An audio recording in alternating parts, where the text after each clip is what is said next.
Part 1. The beginning of the struggle for life. The sun rose over the African savanna, painting the sky in shades of orange and red. The wind blew dry, lifting dust between sparse trees and twisted shrubs. It was a wild world, where each day was a battle for survival. 2.7 million years ago, there were no cities, no advanced tools, no protection. Only instinct, courage, and luck. Among the vegetation, a small group of Homo habilis moved silently. They were bipedal creatures with long arms and alert eyes. They lived in bands, sharing food and warning each other of danger. The group's leader was Quan, an adult male with scars on his face and an experienced gaze.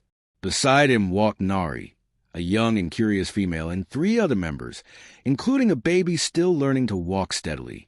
That day, the group had ventured far from their usual area in search of food. Fruits were scarce, and the small animals they hunted had migrated. Quan knew it was risky to go so far, but hunger spoke louder. They had been walking for hours when they found a clearing with fresh antelope tracks. A good sign. Nari crouched to examine the ground and pointed to drag marks, perhaps an injured animal. Quan signaled the group to approach cautiously. Suddenly, a sound cut through the air, a deep growl from behind the rocks. The group froze. Quan turned slowly and saw, emerging from the shadows, a massive creature. It was a prehistoric hyena, much larger than modern ones. Its body was muscular, with thick legs and a powerful jaw. Its eyes gleamed with hunger. It had smelled the group and now stared at them as prey. Quan knew they couldn't run. The baby wouldn't be fast enough, and if they tried to fight, they'd be at a disadvantage. But he also knew the hyena wouldn't attack immediately. It was testing them, waiting for an opening. Quan picked up a sharp stone from the ground and positioned himself in front. Nari did the same. The others grouped behind them, forming a semicircle. The hyena advanced slowly, growling. Quan shouted, trying to intimidate it. It paused for a second, then resumed walking. Nari threw a stone, hitting its flank. It growled and roared, revealing its teeth. The baby whimpered, scared. Quan knew he had to act fast. He ran to the side, drawing the hyena's attention. It followed him with its eyes, distracted. At that moment, Nari ran in the opposite direction, grabbing a larger stone. The hyena hesitated. Then Quan threw a stone with force, hitting the creature's snout. It backed off, surprised and furious.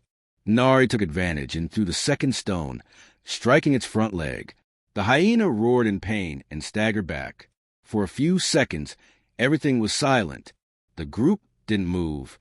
The hyena looked at them one last time and, realizing they wouldn't be easy prey, turned and disappeared among the trees. Quan dropped to his knees, exhausted. Nari approached and helped him up. The baby ran into its mother's arms.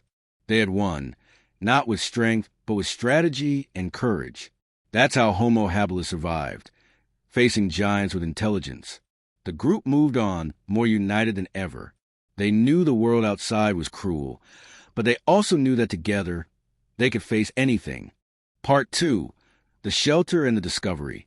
After the confrontation with the giant hyena, the group of Homo habilis continued silently across the savanna. The sun was high, and the heat punished their skin. Quan walked ahead, alert to any sign of danger. Nari carried the baby in her arms, while the others kept their eyes fixed on the horizon. They knew they needed to find shelter before nightfall. After hours of walking, they reached a rocky formation with a narrow opening. It was a cave hidden among cliffs, partially covered by vegetation. Quan entered first, checking for animals or signs of occupation. It was empty. The group settled inside, relieved. For the first time in days, they had a safe place to rest. Inside the cave, the air was cool. Nari explored the space and found old bones and marks on the walls, signs that other groups had passed through. Quan examined the marks carefully. They were simple scratches, but seemed organized, perhaps hunting records or warnings. It was the first time he had seen anything like it. While the adults rested, the baby played with stones and sticks. At one point, he struck 2 stones together and produced a sharp sound. Quan looked over and approached. He picked up the stones and repeated the movement. One had a sharp edge. He realized that, with the right angle, He could chip the stone and create a cutting point. Nari watched with curiosity. Quan kept testing until he created a rudimentary blade. It was small, but sharp enough to cut fibers or meat. This was a discovery. Until then, they had used stones as they were. Now they could shape them. It was the beginning of a new way of living. In the following days, the group remained in the cave. Quan taught the others how to make simple tools. They used stones to cut roots, open hard shells, and even sharpen sticks. Over time, they began hunting more efficiently. They no longer had to chase prey. They could prepare traps and use tools to strike with precision. The cave became a home. They decorated the space with leaves, created sleeping areas, and stored food. Nari began drawing on the walls using natural pigments. She made marks representing animals, paths, and even the sun. It was a primitive but powerful form of communication. One night, while the group rested, they heard a familiar sound, the hyena's growl.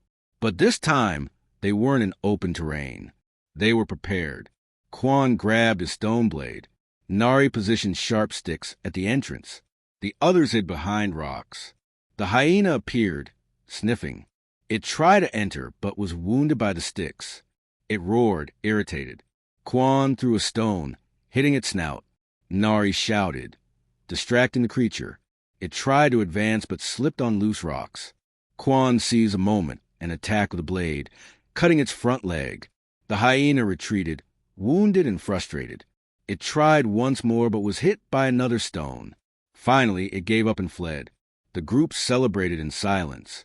They had won again, but now with strategy, tools, and unity. The next morning, Quan looked out at the horizon. He knew the world outside remained dangerous, but he also knew something had changed. They were no longer just survivors. They were creators, thinkers, pioneers. And it all began there, in that cave, with a sharp stone and the courage to face the impossible.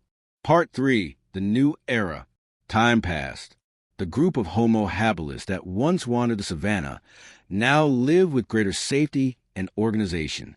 The cave had become a reference point, not just for shelter, but as a symbol of transformation.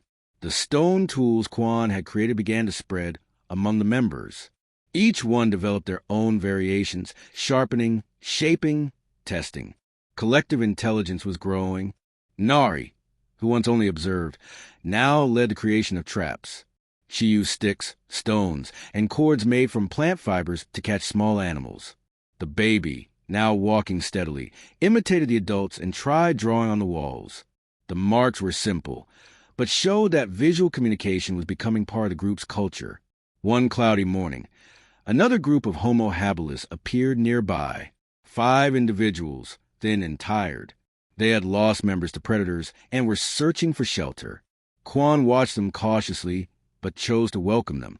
He shared food, showed them the cave, and taught them how to make tools. For the first time, 2 groups united not out of necessity, but by choice. Living together brought challenges. There were disputes over space, food, and leadership, but it also brought learning. The newcomers shared different hunting and gathering techniques. Nari learned to use stones to break hard seeds and extract nutritious oils.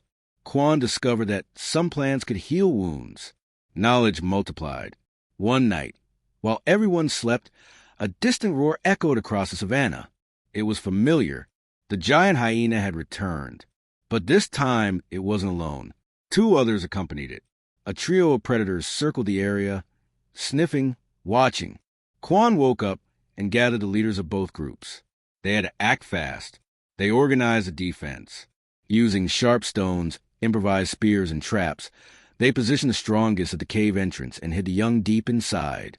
When the hyenas approached, they were met with shouts, stones, and spikes. The first tried to advance but fell into a trap. The second was struck by a spear. The third backed off confused. The battle was intense. There were injuries, but no deaths. The hyenas fled, defeated. And in that moment, something became clear. Homo habilis were no longer just survivors. They were strategists, builders, leaders. They had won not through strength, but through unity and intelligence. In the following days, the 2 groups decided to stay together. They built new shelter areas, created routines for hunting and gathering, and began teaching the young from an early age.